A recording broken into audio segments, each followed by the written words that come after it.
Serial Arya Manggada. Menjenguk Cakrawala 10. Karya S. Hamintarja.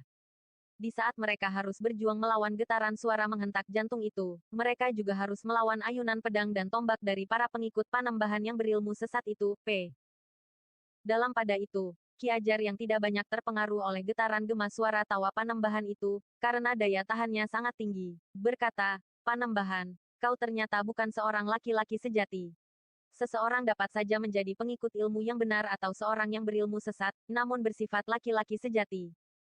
Apa maksudmu? Bertanya Panembahan itu di sela-sela derai suara tawanya. Kita berhadapan aku, kau jangan mempengaruhi orang-orang yang tidak memiliki ilmu sejajar kita dengan cara licik itu, berkata Ki Ajar. Panembahan itu tertawa semakin keras. Katanya, kau yang licik. Kau ingin menyelamatkan orang-orangmu, dan para prajurit Pajang. Biarlah mereka musnah di padepokan ini. Dengan demikian, untuk selama-lamanya Pajang tidak akan berani melakukannya lagi. Panembahan itu sama sekali tidak mengendorkan serangan suara tawanya. Sementara itu, para pengikutnya bertempur semakin sengit. Pada saat-saat korban di pihak prajurit Pajang mulai berjatuhan karena tekanan suara dan senjata lawan, tiba-tiba terdengar suara seruling yang melengking tinggi. Sebuah lagu menyayat terlontar dari seruling itu, langsung mengguncang udara. Getaran nada tinggi itu, rasa-rasanya telah membentur gema suara tawa Panembahan yang lebih dahulu menggetarkan udara di lereng pegunungan itu.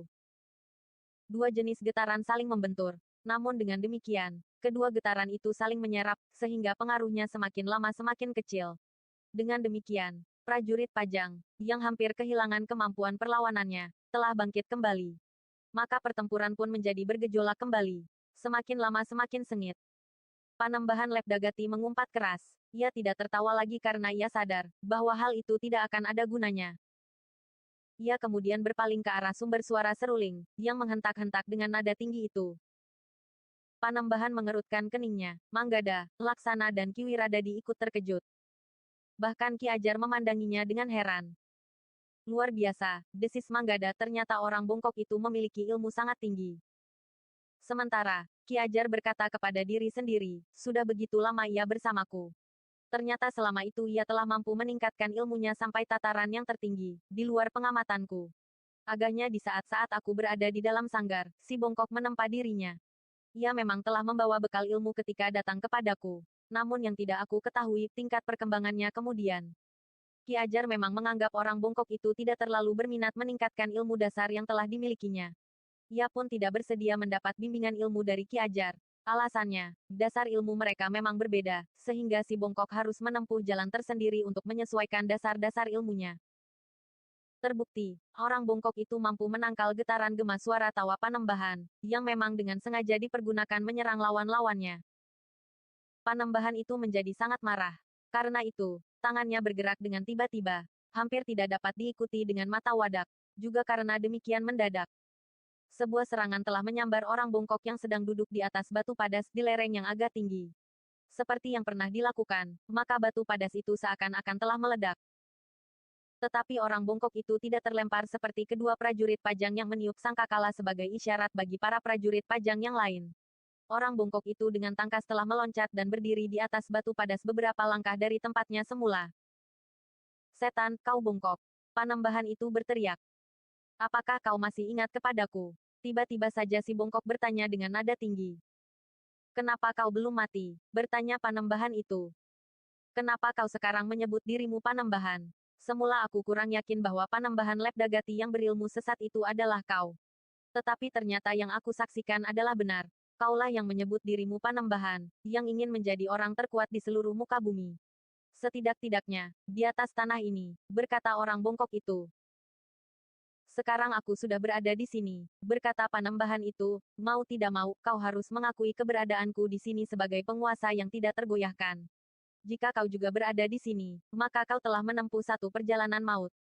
Sebab, hanya akulah yang boleh tinggal hidup di antara kita. Kau dapat meloloskan diri saat itu, tetapi sekarang justru kematianmu, atas kemauanmu sendiri. Si bongkok tertawa, katanya, kita berbekal ilmu yang sama. Kita bersama-sama menempa diri untuk waktu yang panjang. 10 tahun atau lebih, kau tempuh jalan sesat dengan membunuh gadis-gadis. Kau kira dengan demikian, kau akan mendapatkan satu pusaka yang membuatmu menjadi orang terkuat di dunia. Semuanya akan gagal. Aku yang mencarimu selama ini, telah menempatkan diriku di bawah perlindungan Ki Ajar Pangukan. Orang yang sekarang berhadapan dengan kau. Ia memiliki ilmu yang tidak ada duanya, tanpa harus menempuh jalan sesat dan membunuh gadis-gadis. Setan kau, geram Panembahan itu pula, seharusnya aku menemukan kau sebelumnya, dan menghabiskan sisa tikus-tikus busuk dari padepokan kita, sehingga akulah satu-satunya orang yang masih hidup. Tetapi kau bersembunyi dengan rapat. Seandainya kita bertemu sebelumnya, belum tentu jika kau akan menjadi orang satu-satunya yang hidup. Mungkin aku yang akan tetap hidup, berkata si bongkok itu. Panembahan itu menggeram. Sekali lagi, tangannya bergetar.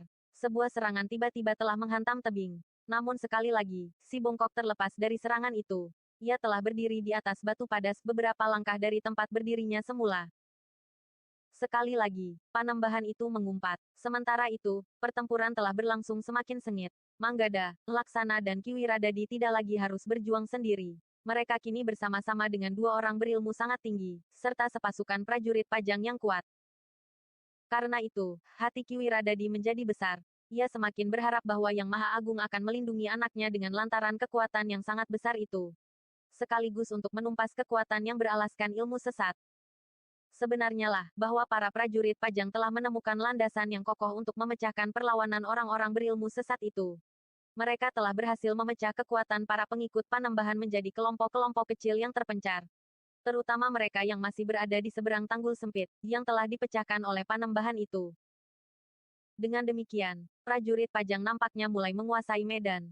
Perlawanan orang-orang berilmu sesat itu menjadi semakin terdesak. Tetapi mereka adalah orang-orang yang seakan-akan tidak berjantung. Meskipun sudah terdesak dan terpecah-pecah, namun mereka masih saja bertempur tanpa mengenal menyerah.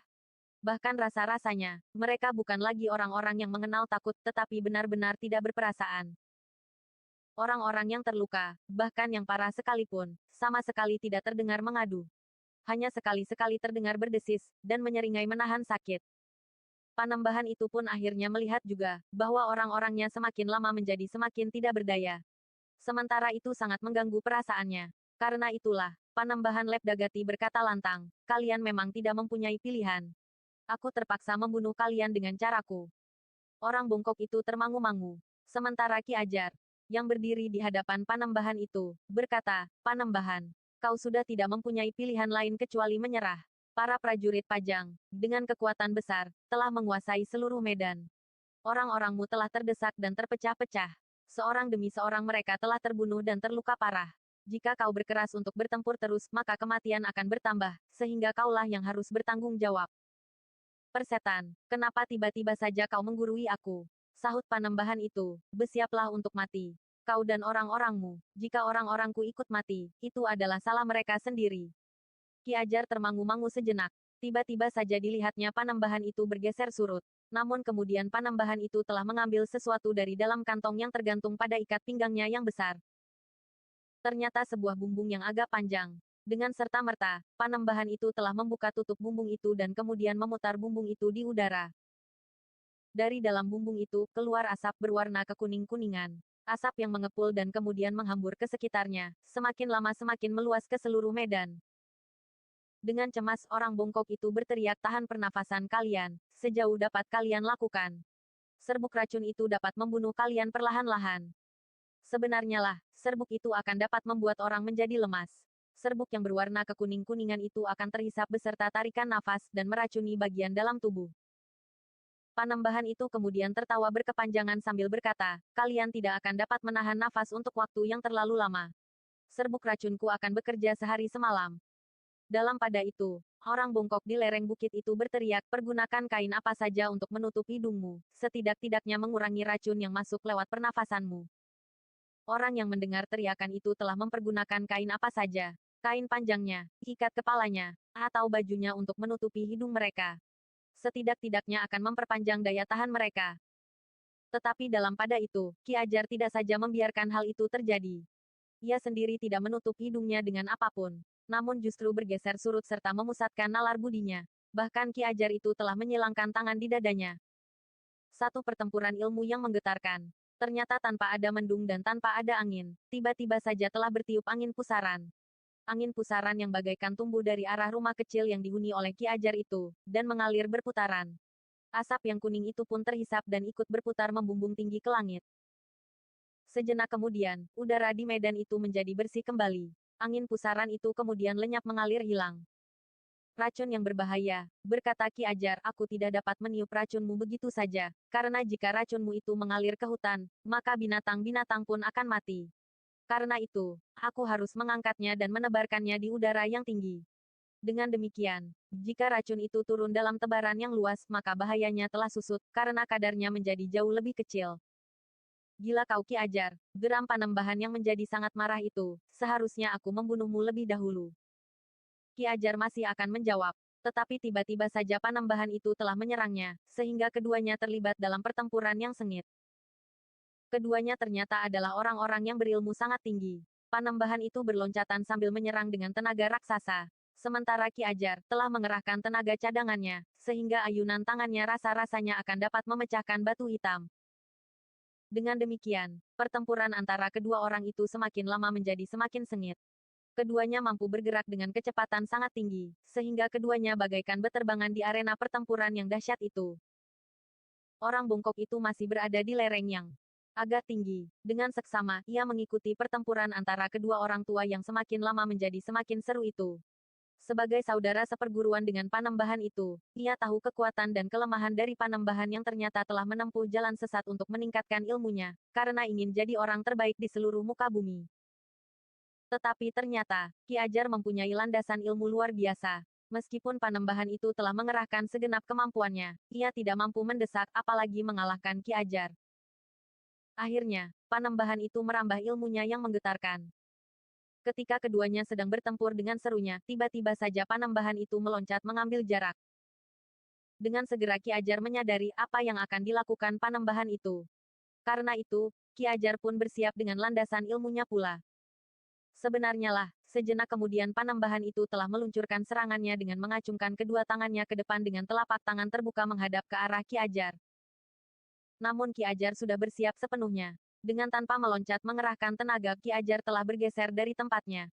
Seakan-akan tubuhnya terdorong menyamping beberapa langkah dengan sikap yang tidak berubah. Serangan Panembahan yang tidak mengenai sasaran itu, meluncur dan menghantam rumpun bambu di sebelah rumah Ki Ajar. Rumpun bambu itu bagaikan telah meledak, dan pohon-pohon bambu tumbang berserakan. Luar biasa, bagaimanapun juga Ki Ajar mengakui betapa dahsyatnya ilmu Panembahan itu. Demikian pula orang bongkok yang menyaksikannya. Karena itu, ia pun meloncat semakin rendah. Jika terjadi sesuatu, ia akan dapat segera membantu Ki Ajar. Mungkin ia akan dapat membantu dalam serangan bersama-sama, untuk mematahkan perlawanan Panembahan berilmu tinggi itu. Meskipun pada suatu saat tacaran ilmu Panembahan itu sama tingginya dengan orang bongkok itu, tetapi justru dengan jalan sesat, ilmu Panembahan Jetu telah semakin meningkat, meskipun belum dapat dikatakan terbaik. Tetapi Panembahan itu harus melihat kenyataan, bahwa serangannya tidak mampu membunuh orang yang menyebut dirinya Ki Ajar Pangukan itu. Dengan mudah, Ki Ajar Pangukan mampu menghindari serangan ilmunya yang dahsyat, sebagaimana orang bongkok di lereng tebing itu. Panembahan itu mengumpat kasar, darahnya yang telah dialiri ilmu sesat bagaikan mendidih. Karena itu, yang membayang di angan-angannya tidak ada lain kecuali membunuh. Karena serangan-serangannya tidak mampu membunuh Ki Ajar dan orang bongkok itu, serta racunnya sudah terhambur dan tidak berarti sama sekali, maka Panembahan berilmu sesat itu mencabut kerisnya. Keris yang setiap purnama menghisap darah gadis-gadis. Keris yang akan dijadikan pusaka untuk mendukung nafasnya menjadi orang terkuat di seluruh muka bumi. Ki Ajar menjadi berdebar-debar melihat keris yang dilekati dengan darah yang telah membeku. Darah yang semakin lama menjadi semakin tebal itu. Kau akan menjadi pengganti gadisku yang hilang semalam, geram Panembahan yang berilmu sesat itu. Mudah-mudahan darahmu juga punya arti bagi kerisku ini. Meskipun keris ini belum sepenuhnya puas minum darah gadis-gadis, tetapi kekuatannya sudah melampaui semua keris di seluruh dunia. Karena itu, di hadapan keris ini, semua kekuatan dan kemampuanmu akan menjadi beku. Kau akan tunduk kepadaku dan membiarkan aku menikam dadamu. Kau akan berlutut dan tidak mampu melakukan perlawanan.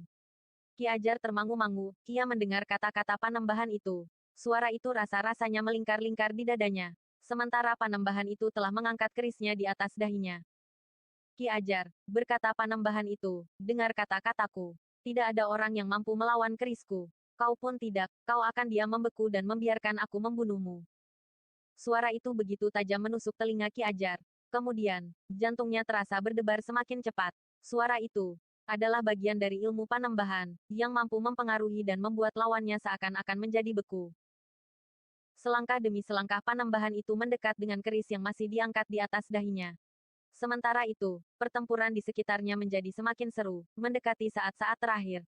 Orang-orang berilmu sesat yang putus asa, telah bertempur seperti orang mabuk tanpa menghiraukan pengamatan-pengamatan yang diberikan oleh para prajurit Pajang. Dalam pada itu, orang bongkok itu memperhatikan sikap Ki Ajar dengan cemas. Seakan-akan Ki Ajar telah terbius oleh ilmu Panembahan yang kemudian mengangkat kerisnya semakin tinggi. Bahkan selangkah demi selangkah, Panembahan yang jantungnya bagaikan terbakar oleh kemarahan itu menjadi semakin dekat. Orang yang bongkok itu tiba-tiba saja telah meloncat ke atas sebongkah batu.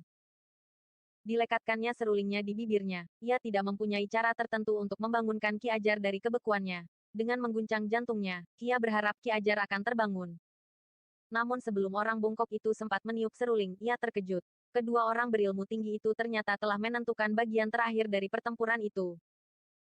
Pada saat Panembahan itu berdiri 2 langkah di hadapan Ki Ajar yang nampaknya benar-benar telah membeku itu, maka diangkatnya kerisnya tinggi-tinggi. Panembahan itu sudah siap untuk membunuh lawannya dengan menghujamkan keris itu di jantung lawannya. Namun yang terjadi adalah sebaliknya. Sebelum Panembahan itu menyarungkan kerisnya ke dada lawannya, maka tiba-tiba saja Ki Ajar telah melemparkan beberapa pasir kecil justru ke leher Panembahan Lepdagati yang telah siap membunuhnya. Panembahan itu benar-benar terkejut. Ia tidak mengira bahwa Ki Ajar yang disangkanya telah membeku itu masih mampu menyerangnya. Sehingga karena itu, maka Panembahan yang sudah berdiri terlalu dekat itu tidak sempat mengelak. 2 buah pasir kecil menancap di lehernya. 1 lagi di dadanya dan 1 di pundaknya.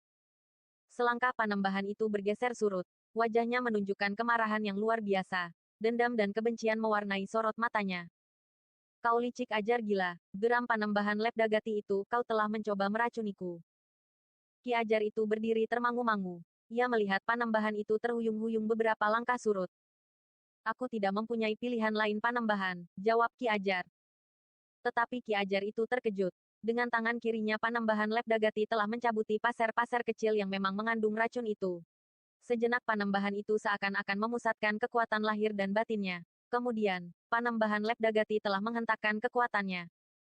Dari luka-lukanya yang beracun oleh pasir-pasir kecil itu telah memancar darah yang berwarna kehitam-hitaman.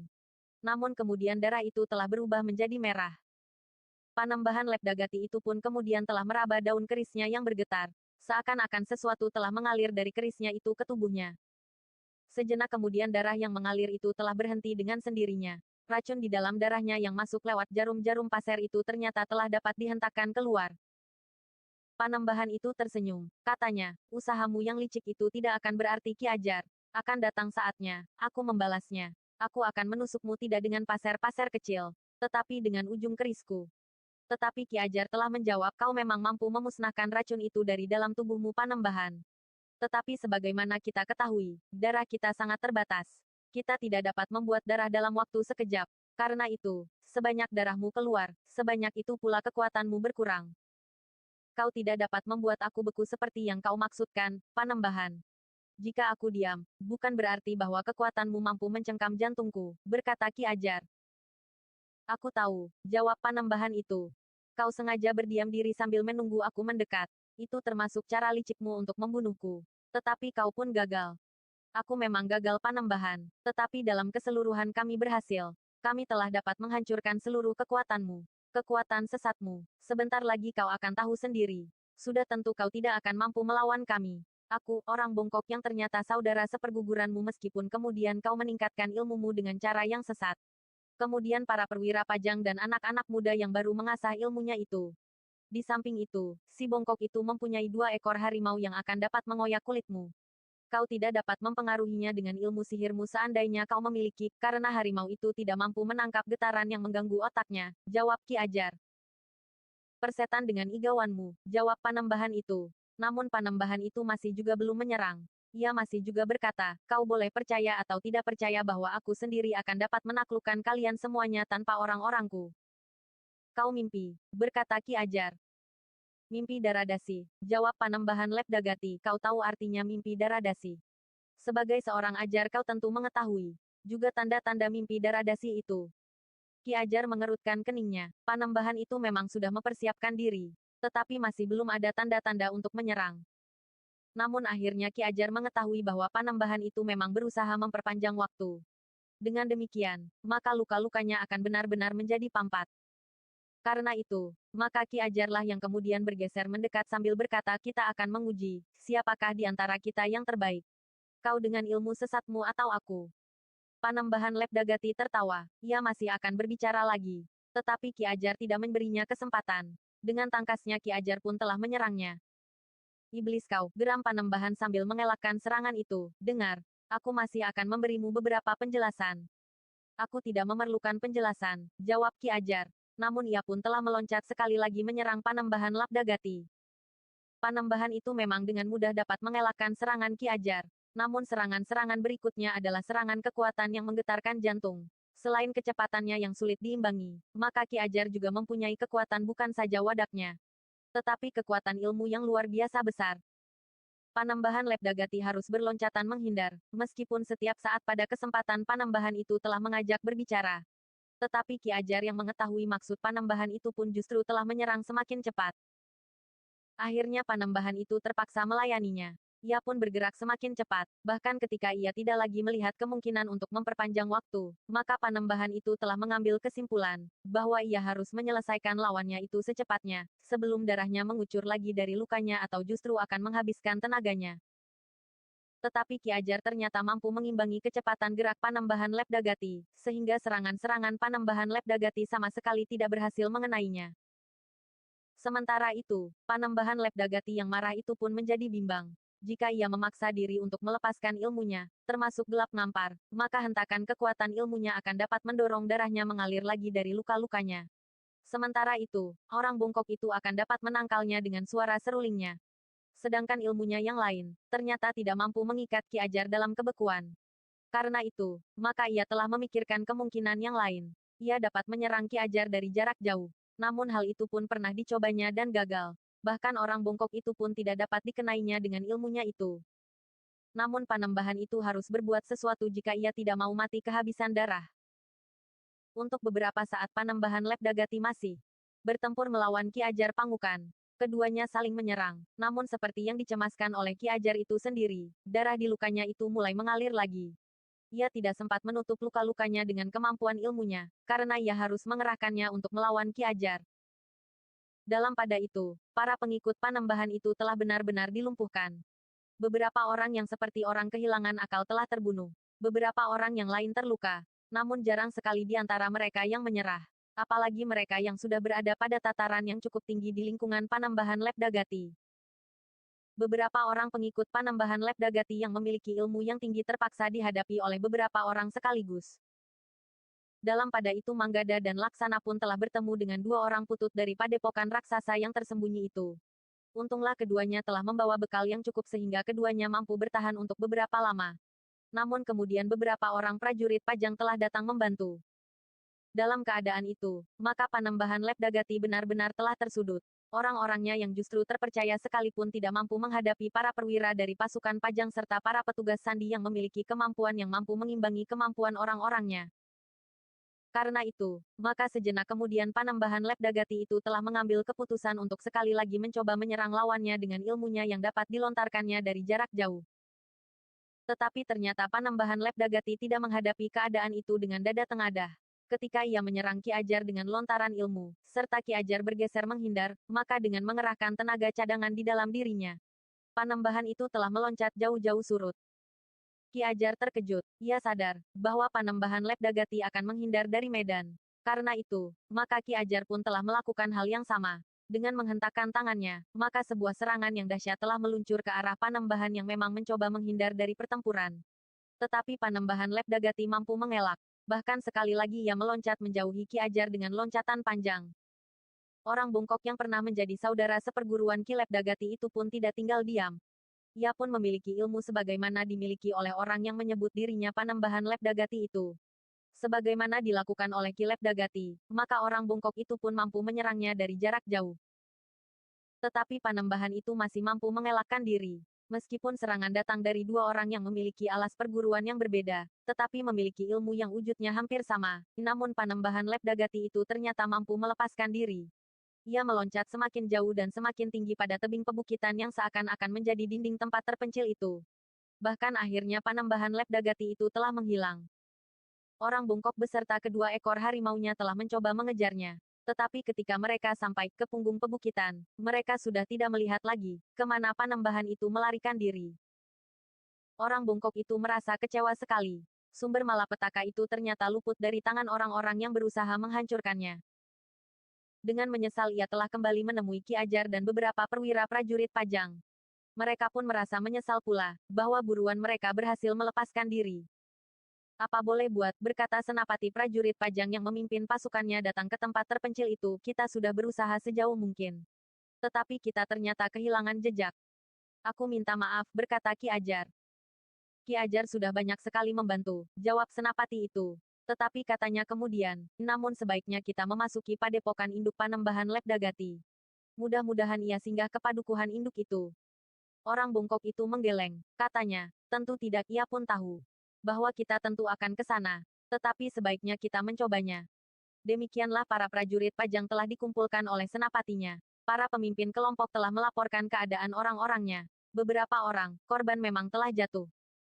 Senapati itu telah membagi pasukannya. Sebagian dari mereka harus tetap berada di tempat itu untuk merawat kawan-kawannya yang terluka dan mengumpulkan yang gugur di medan pertempuran. Sebagian yang lain akan dibawa ke padukuhan induk padepokan raksasa itu. Namun tiba-tiba Ki Ajar berkata kepada Ki Wiradadi, marilah. Sebaiknya Ki Wiradadi dan anak gadismu ikut bersama kami. Ada beberapa alasan. Mungkin Panembahan itu akan kembali mencari korbannya jika ia tahu gadis itu kami tinggalkan di sini. Kedua, anak gadis Ki Wiradadi pernah berada di padukuhan induk.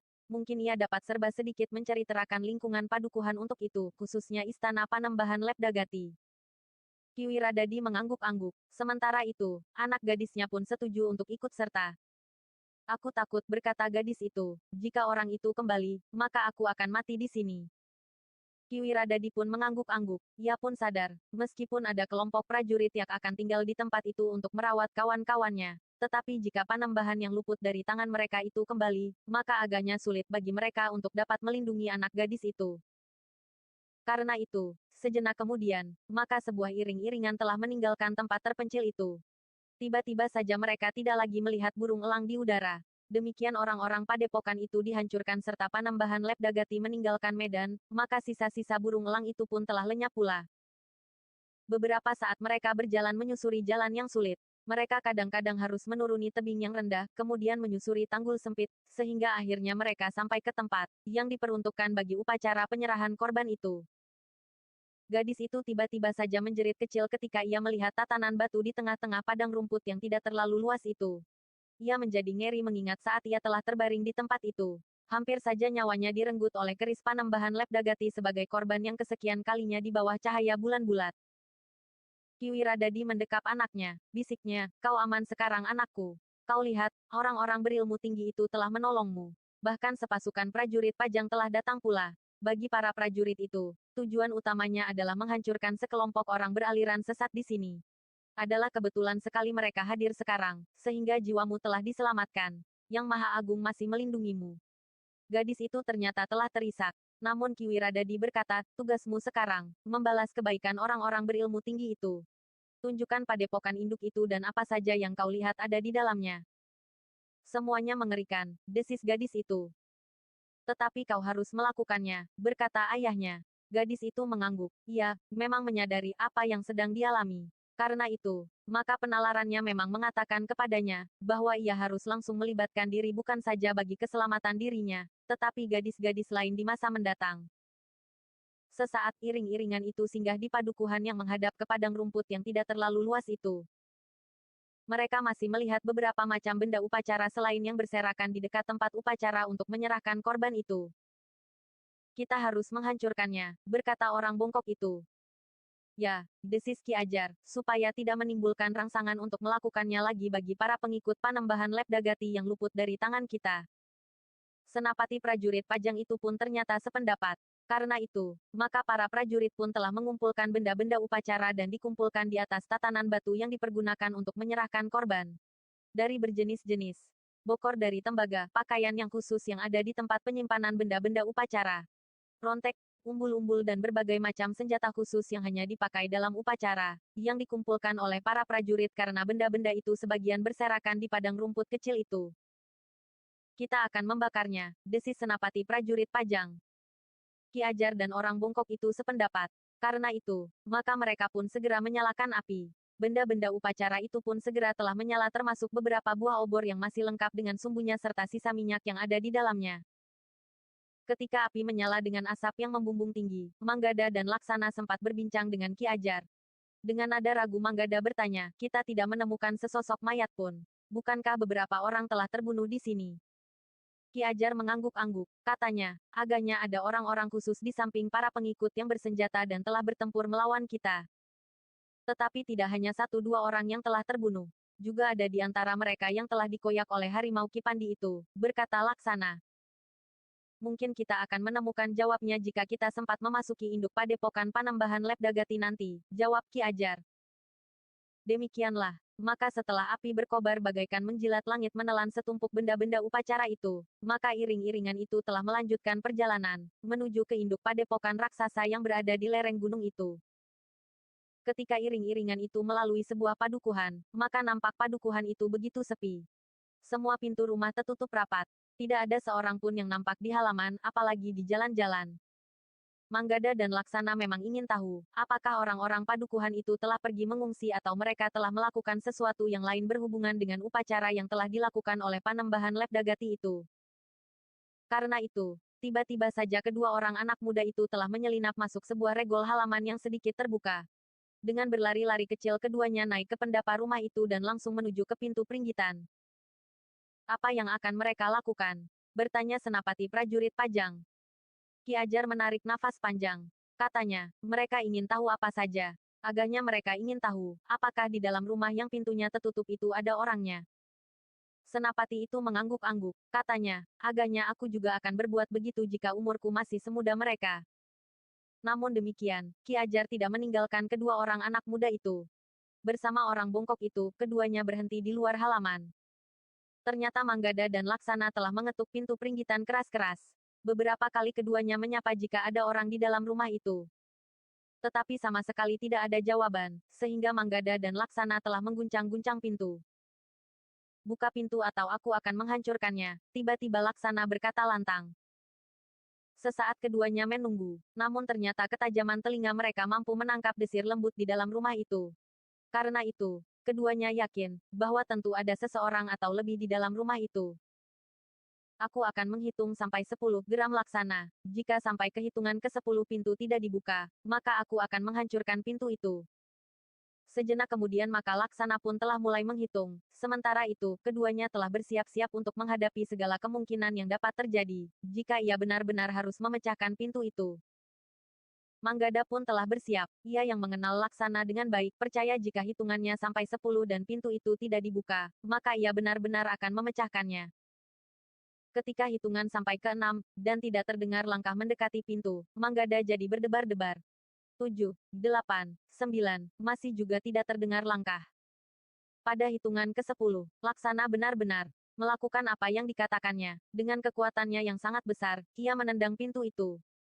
Pintu itu berderak dan terbuka. Bahkan daun pintunya yang retak terpelanting lepas dari uger-ugernya. Manggada pun bersiap untuk menghadapi segala kemungkinan. Karena demikian pintu terbuka. Laksana yang masih belum mapan akan dapat diserang dengan cepat. Karena itu ia harus bersiap menghadapinya.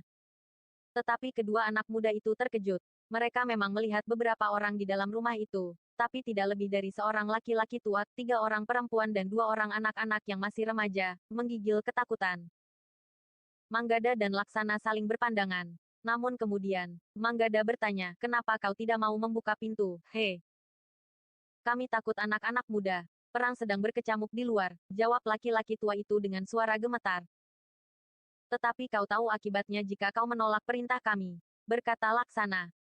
Kami tidak berniat menolak, tetapi kami tidak berani melakukannya. Suara orang itu semakin gemetar karena ketakutan. Laksana menarik nafas dalam-dalam. Laki-laki tua itu kembali berkata, marilah anak-anak muda. Aku persilahkan kalian duduk. Tidak, jawab Manggada, kami akan meneruskan perjalanan kami. Keduanya pun tidak lagi menaruh banyak perhatian kepada mereka. Karena keduanya telah melangkah meninggalkan ruang dalam itu. Tetapi mencapai pintu, seseorang telah mendorong mereka dengan kuatnya, sehingga Manggada dan Laksana jatuh terguling di lantai. Namun dengan sigapnya, mereka melenting berdiri. Baru keduanya menyadari bahwa mereka hampir saja terjebak. Demikian keduanya keluar dan membelakangi pintu. Orang tua yang dianggap menggigil ketakutan itu telah menyerangnya. Seperti terbang, orang itu meluncur dengan kedua tangan mengembang, siap menerkam tengkuk Manggada dan Laksana, dan membentur kepala kedua anak muda itu. Tapi Ki Ajar dapat membaca apa yang akan terjadi. Ia yang tidak sampai hati meninggalkan anak-anak muda belum banyak pengalaman itu, kemudian memasuki halaman bersama si bongkok. Orang tua yang kehilangan sasaran itu menggeram marah. Tapi ia terkejut melihat si bongkok yang berdiri beberapa langkah di sebelah anak-anak muda itu. Kau demit bongkok, geram orang tua itu. Jadi kau bersembunyi di sini, berkata orang bongkok itu. Satu firasat yang sangat tinggi telah memanggil anak-anak muda itu untuk membuka pintumu. Adalah satu kebetulan yang barangkali juga bukan kebetulan, bahwa keduanya akan menemukan tempatmu bersembunyi. Kau terlalu bodoh dengan sedikit membuka regol halamanmu, sehingga menarik perhatian mereka. Atau memang sengaja kau lakukan untuk menarik perhatian, kemudian menjebak dengan licik seperti yang telah terjadi. Kau iblis, geram orang tua itu, kenapa kau ikut campur dalam persoalan ini? Aku kira, dari perguruan kita yang tinggal hanya aku dan orang yang menyebut dirinya Panembahan Lepdagati itu. Tapi ternyata kau ada di sini juga untuk mengabdi pada orang berilmu sesat dan menodai nama perguruan kita itu, berkata orang bongkok itu. Orang tua itu tertawa, katanya, kau tidak perlu mencela orang lain. Jika hal itu sudah menjadi satu keyakinan, maka takarannya adalah maut. Tidak, jawab orang bongkok itu. Seseorang memang dapat memegang satu keyakinan, tapi keyakinan itu dapat berubah jika suatu saat ia menyadari bahwa ia melakukan kesalahan dengan keyakinannya itu. Ia dapat berpaling untuk mencari kebenaran. Nampaknya kau adalah jenis orang yang keyakinannya goyah. Hei, orang bongkok, serahkan anak-anak muda itu kepadaku. Aku akan membunuh mereka, kemudian membunuhmu dan membunuh orang tua itu. Siapapun orang itu, geram orang tua itu. Tetapi orang bongkok itu seakan-akan tidak mendengarnya. Ia masih juga bertanya, apa alasanmu ikut bersama Panembahan yang gila itu, yang menganggap kerisnya telah berharga dari jiwa seseorang? Persetan, geram orang itu, kaulah yang telah berkhianat atas perguruan kita. Panembahan Lepdagati adalah orang yang memiliki hak yang sah untuk memimpin padepokan kita. Kenapa? Apakah aku pernah menentang? Yang aku tentang adalah ilmu gilanya itu, yang di setiap bulan purnama harus mengorbankan seorang gadis untuk keris dan kepercayaannya itu, berkata orang bongkok itu. Kau sudah terlalu banyak berbicara, geram orang tua itu, sudah saatnya aku membunuhmu. Tetapi orang bongkok itu berkata, kau ternyata memang bodoh. Kenapa kau tidak bergabung bersama Panembahan Lepdagati? Berdua, kalian akan menjadi kekuatan yang sulit dipatahkan. Tetapi sendiri-sendiri, kau tidak berarti apa-apa. Kita pernah berguru bersama, sebagaimana Panembahan Lepdagati. Dan kita tahu perbandingan ilmu kita, sehingga tanpa bertanding pun kita sudah dapat menentukan, siapa di antara kita yang kalah dan menang. Cara berpikirmu sangat sederhana, berkata orang tua itu, kau kira perbandingan ilmu seseorang akan tetap sama berpuluh tahun sekalipun. Aku tahu bahwa kau telah terbius dengan ilmu sesat saudara seperguruan kita yang menyebut dirinya Panembahan Lepdagati itu, sehingga kau merasa bahwa ilmumu telah jauh meningkat. Tetapi kau pun harus memperhitungkan bahwa aku pun telah meningkatkan ilmuku tanpa mengotori tanganku dengan darah gadis-gadis di saat bulan purnama, berkata orang bongkok itu. Tutup mulutmu, geram orang tua itu, kau kira ilmu siluman harimaumu itu menakutkan aku? Aku tidak pernah berhubungan dengan siluman yang manapun juga. Aku mencoba untuk bersikap lurus. Tetapi aku memang memelihara 2 ekor harimau. Kau ingin melihatnya? Bertanya orang bongkok itu. Jangan kau kira aku tidak tahu, berkata orang itu. Aku memang tidak tahu bahwa kau telah memelihara harimau sesungguhnya, tapi kau sendiri adalah seekor harimau jadi-jadian sejak kau berada di perguruan kita. Nah, sekarang kita akan berhadapan. Jika kau sebut ilmuku ilmu sesat, maka ilmumu adalah ilmu siluman. Orang bongkok itu mengerutkan keningnya. Katanya, ternyata pengetahuanmu tentang berbagai macam ilmu sangat picik. Tapi baiklah, sekarang menyerahlah. Kau tidak akan berarti apa-apa di hadapan Ki Ajar. Tetapi kau tidak usah berhadapan dengan Ki Ajar, karena kau tidak cukup berharga untuk melayaninya. Anak iblis, geram orang itu, bersiaplah untuk mati. Semua orang akan mati. Sudah aku katakan, bahwa kau ternyata sangat bodoh tidak bergabung dengan Panembahan Lepdagati, karena berdua kalian sulit untuk dikalahkan. Tetapi sekarang, kau tidak berarti lagi, sahut orang bongkok itu. Orang itu tidak menunggu lebih lama lagi. Tiba-tiba ia telah menyerang orang bongkok itu dengan garangnya. Si bongkok sudah bersiap menghadapi serangan itu. Karenanya, demikian serangan datang ia telah meloncat menghindar. Bahkan ia bergeser dan meloncat turun ke halaman. Sejenak kemudian, terjadi pertempuran sengit. Keduanya adalah orang-orang yang berilmu tinggi.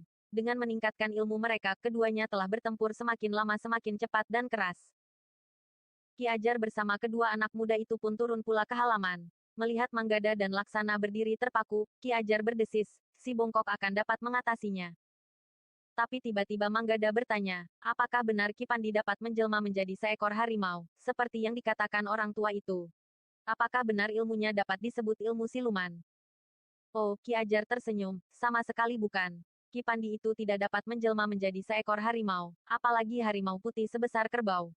Ia tidak memiliki ilmu siluman seperti yang dikatakan orang tua itu. Mungkin kau pernah dibayangi wujud seekor harimau lain, kecuali kedua ekor harimau yang dipelihara oleh si bongkok itu, tapi yang kalian lihat itu adalah sekedar bayangan angan-anganmu. Bentuk-bentuk semu, memang Ki Pandi mampu melontarkan getaran semu, sehingga kedua ekor harimaunya itu seolah-olah dapat menjadi lebih banyak. Menjadi 3, 4 atau lebih. Manggada dan Laksana mengangguk-angguk. Hampir tidak terdengar Manggada bergumam, ternyata Ki Pandi adalah orang yang berilmu tinggi. Ya, ia memang berilmu tinggi, bahkan ternyata lebih tinggi dari yang aku duga. Ketika kita bertemu dengan orang yang menyebut dirinya Panembahan Lepdagati, orang bongkok itu telah menunjukkan kemampuannya yang sebenarnya, yang sebelumnya tidak pernah aku ketahui. Agaknya selama ini, orang bongkok itu sempat memperdalam ilmunya bersama dengan kedua ekor harimaunya, jawab Ki Ajar. Manggada dan Laksana tidak menyahut. Perhatian mereka sepenuhnya terhisap pertempuran yang sengit antara Ki Pandi melawan orang tua yang disebutnya saudara seperguruan itu. Bahkan beberapa saat kemudian, keduanya telah merambah ke ilmu puncak mereka. Tiba-tiba saja lawan Ki Pandi mengeluarkan 2 potong belahan bambu kecil dari dalam bajunya. Kemudian dengan serta-merta, ia memukul-mukulkan kedua potong belahan bambu itu satu dengan lainnya. Semakin lama semakin cepat, sehingga suaranya melengking mengetuk-ngetuk dada. Ki Ajar tiba-tiba saja bergumam, hati-hatilah. Kekuatan ilmu yang terlontar dari suara itu, sama dengan kekuatan ilmu yang dilontarkan Panembahan Lepdagati. Kalian harus berusaha untuk mengatasinya dengan pemusatan nalar budi, mengerahkan daya tahanmu. Manggada dan Laksana memang harus melakukannya.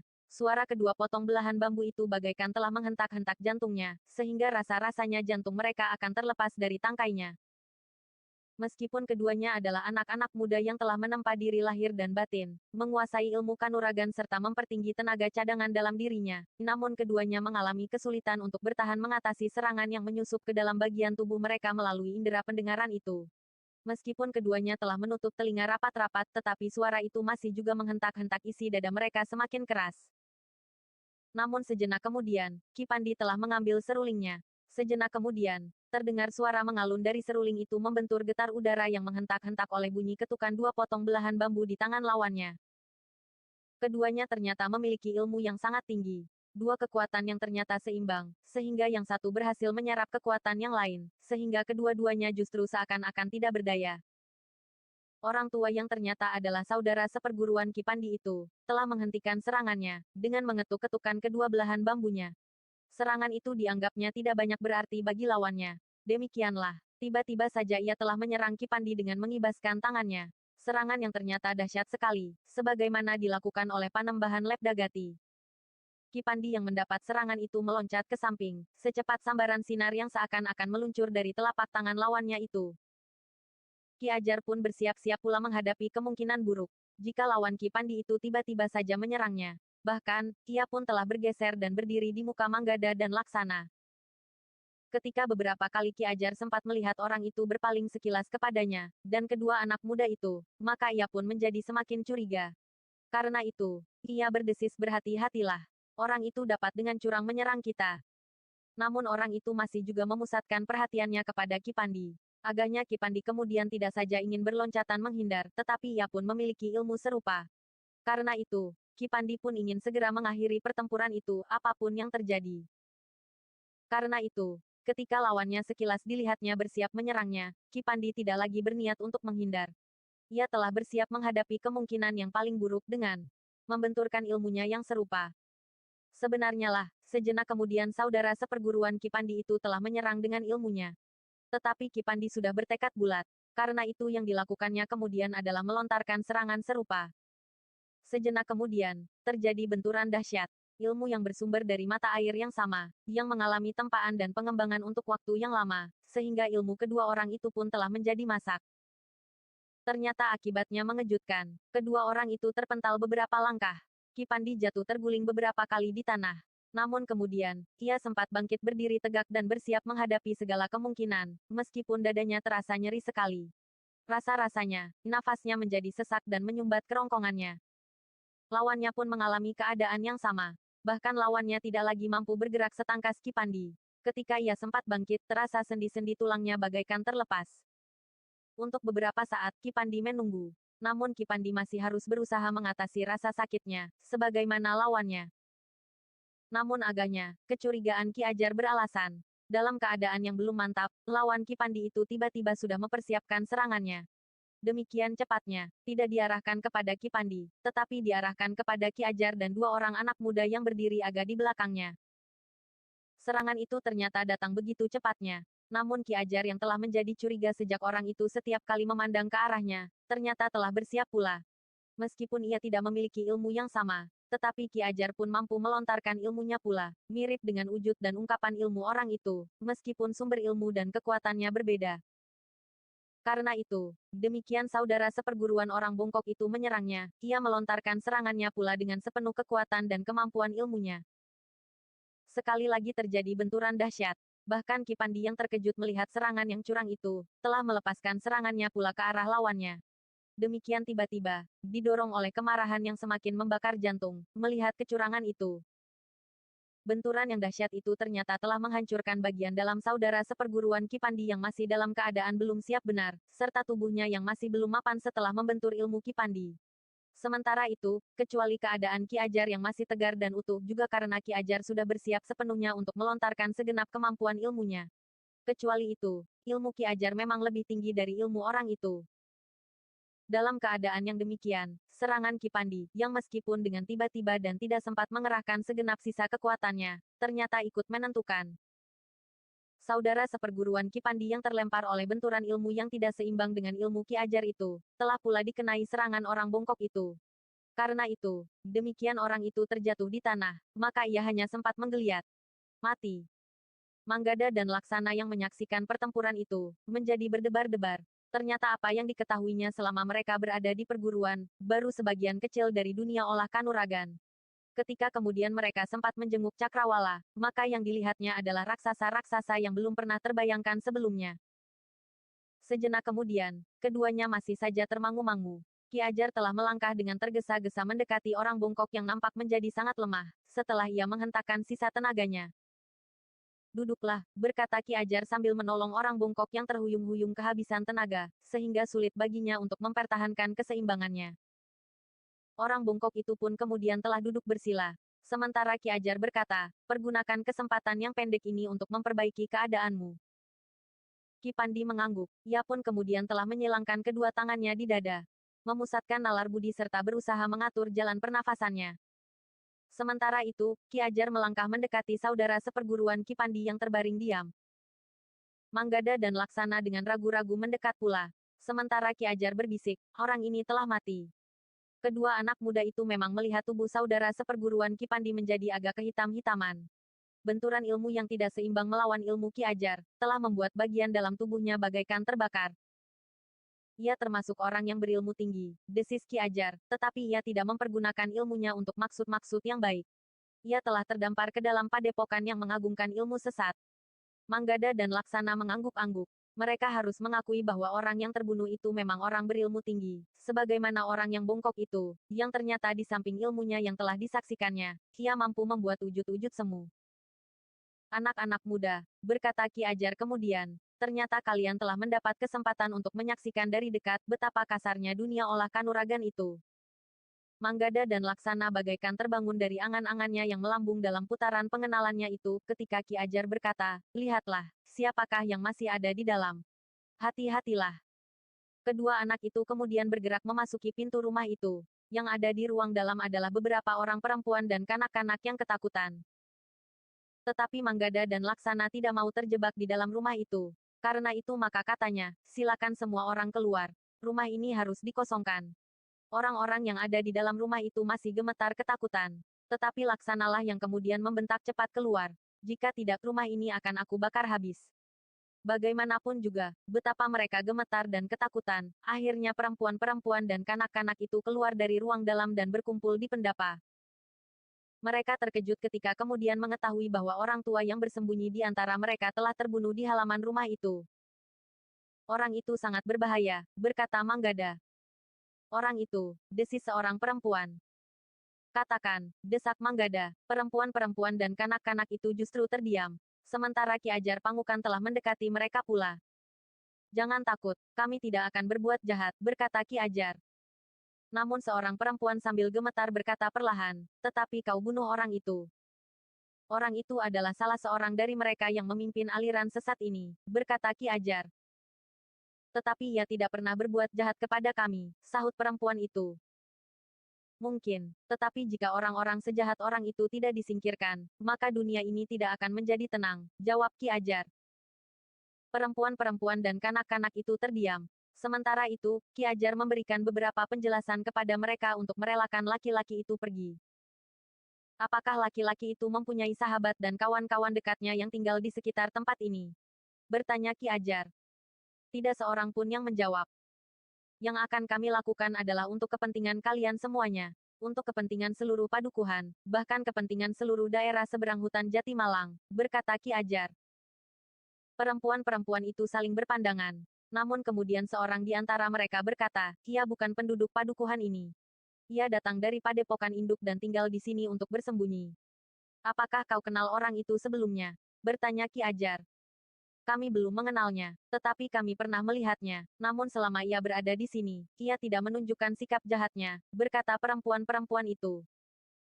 Ki Ajar termangu-mangu. Apapun yang dikatakan mereka, masih harus diteliti latar belakang kehidupan perempuan-perempuan itu. Agaknya, mereka berada dalam pengaruh kepercayaan yang sesat itu. Sehingga dengan demikian, ia tidak akan dapat dengan mudah memberikan penjelasan tentang peristiwa yang baru saja terjadi. Karena itu, maka Ki Ajar pun kemudian berkata kepada Manggada dan Laksana, kita memang memerlukan waktu. Lebih baik kita tinggalkan dahulu tempat ini. Bagaimana dengan tubuh itu? Bertanya Manggada. Kita letakkan saja di pendapa. Nanti, kita akan minta para prajurit menyelesaikannya, berkata Ki Ajar. Manggada dan Laksana pun mengangguk-angguk. Namun mereka harus mengangkat tubuh itu dan meletakkannya di pendapa. Orang ini tidak akan dapat berbuat apa-apa lagi, berkata Ki Ajar, biarlah ia di sini. Nanti kami akan mengambilnya dan menguburkannya. Tugas kami belum selesai. Demikianlah, maka Ki Ajar, orang bongkok itu, Manggada dan Laksana, meninggalkan tempat itu. Mereka dengan tergesa-gesa menuju ke induk padepokan dengan mengikuti jejak para prajurit Pajang.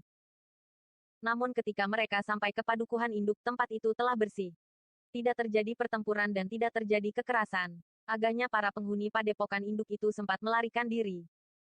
Tetapi sebagian besar dari mereka tentu sudah ada di tangan para prajurit, ketika kita bertempur melawan mereka di sekitar rumah Ki Ajar, berkata pemimpin prajurit Pajang itu.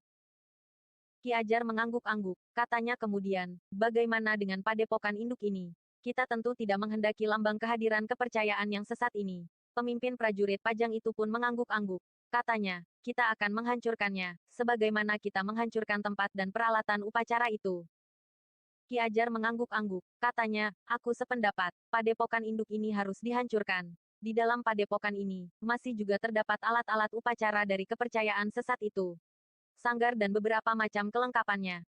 Demikianlah, sejenak kemudian, pemimpin prajurit Pajang itu pun memerintahkan kepada prajurit-prajuritnya untuk menghancurkan padepokan itu. Tidak boleh ada satu jenis benda upacara yang boleh dimiliki oleh siapapun juga, perintah Senopati itu. Para pemimpin kelompok telah diperintahkan untuk mengadakan pengawasan yang ketat. Di dalam beberapa ruang khusus, memang terdapat beberapa benda upacara yang mahal nilainya. Ada yang dibuat dan tembaga, perak dan bahkan ada yang dibuat dari logam yang berlapis emas. Seorang prajurit yang sudah siap dengan obor, justru membeku diam ketika ia melihat sebuah patung kecil yang berwarna kuning mengkilap di sebuah bilik yang tertutup. Patung itu tentu terbuat dari emas, desisnya. Prajurit itu termangu-mangu sejenak. Namun tiba-tiba saja Senopati prajurit Pajang telah berdiri di belakangnya. Nampaknya bilik tertutup di ruang yang paling dalam itu, telah menarik perhatiannya pula. Patung itu emas, desis prajurit itu. Ya, berkata Senopati itu, tetapi itu adalah lambang dari kesesatan. Kau lihat wajah dari patung yang mengerikan itu. Meskipun dari emas, tetapi memancarkan cahaya kegelapan. Emas itu sendiri adalah logam yang berharga. Tetapi patung itu adalah benda yang harus dimusnahkan. Patung yang oleh orang-orang berkepercayaan sesat ini telah disembah dan diagungkan. Seolah-olah patung itu mampu memberikan sesuatu kepada Panembahan Lepdagati dan penganut-penganutnya. Patung itu adalah berhala. Prajurit itu termangu-mangu. Sementara Senopati itu berkata, kau lihat landasan patung itu. Prajurit itu ternyata tidak memperhatikan sama sekali landasan patung yang terbuat dari emas itu. Baru kemudian ia sadar, bahwa landasan patung itu adalah sebuah tengkorak yang telah dibalut dengan tembaga sehingga yang nampak sepintas adalah sebuah landasan patung yang bagus buatannya. Tengkorak, desis prajurit itu. Ya, agaknya lambang dari kepercayaan ini adalah tengkorak, berkata Senopati itu. Bukan, terdengar suara di belakang mereka. Senopati itu pun berpaling. Ki Ajar dan orang bongkok itu berdiri di belakang mereka, di luar pintu. Senopati itu menarik nafas dalam-dalam. Ruang itu terasa pengap, sementara sebuah lampu minyak menyala di atas patung kecil itu. Bayangan di wajah patung itu, memang membayangkan cahaya hitam dari dunia kegelapan. Jadi, apakah lambang dari kepercayaan ini? Bertanya Senopati itu. Kegelapan itu sendiri, seperti yang nampak pada wajah patung itu. Tengkorak bagi mereka adalah lambang kekuatan. Mereka percaya bahwa dengan menyimpan tengkorak yang khusus mereka akan mendapatkan kekuatan baru di dalam dirinya. Aku justru menjadi curiga, bahwa tengkorak yang ada di ruang ini tidak hanya satu, landasan patung itu, berkata Ki Ajar. Senopati itu mengangguk-angguk, sementara Ki Ajar masuk ke dalam. Ternyata Manggada dan Laksana pun telah ada di situ pula. Tetapi mereka berdiri di luar bilik yang tidak terlalu luas itu. Ki Ajar minta agar ia tidak memasuki bilik itu. Beberapa saat Ki Ajar meneliti isi ruangan itu. Kemudian ia mulai meraba kain putih yang menjadi alas tempat landasan patung itu diletakkan. Kain putih itu telah menyelubungi semacam peti yang besar yang nampaknya tidak pernah disentuh oleh orang lain kecuali Panembahan sendiri. Dengan hati-hati, Ki Ajar telah menyibakkan selubung itu. Ternyata isi dari kotak yang besar itu sangat mengejutkan. Beberapa buah tengkorak. Ki Ajar segera melepaskan selubung itu. Sambil berdiri ia berdesis, bukan main. Tengkorak itu mengingatkan aku kepada korban-korban yang telah terbunuh oleh keris Panembahan yang diharapkannya akan dapat menjadi pusaka terbaik di dunia ini. Orang bongkok itu kemudian berjongkok dan sekali lagi membuka selubung itu. Bahkan ia telah mengambil tengkorak-tengkorak itu dan meneranginya dengan lampu yang terdapat di ruang itu. Tetapi nampaknya orang bongkok itu tidak puas. Katanya kemudian, bawa obor itu kemari. Prajurit yang sudah siap dengan obor untuk membakar seluruh isi padepokan induk itu pun mendekat. Dengan nyala obor yang kemerah-merahan itu diteranginya tengkorak yang diambil dari balik selubung di dalam kotak yang besar, yang menjadi alas landasan patung itu. Terdapat beberapa goresan pada dahi tengkorak itu, yang ternyata adalah sebuah nama, Ranti. Ketika orang bongkok itu mengambil lagi yang lain, maka di dahinya terdapat pula nama, Warsi. Orang bongkok itu menarik nafas dalam-dalam. Katanya, iya, tengkorak itu adalah tengkorak gadis-gadis yang dikorbankan untuk kepentingan kepercayaan sesat ini. Ki Ajar mengangguk-angguk kecil sambil mengusap dadanya. Bersambung.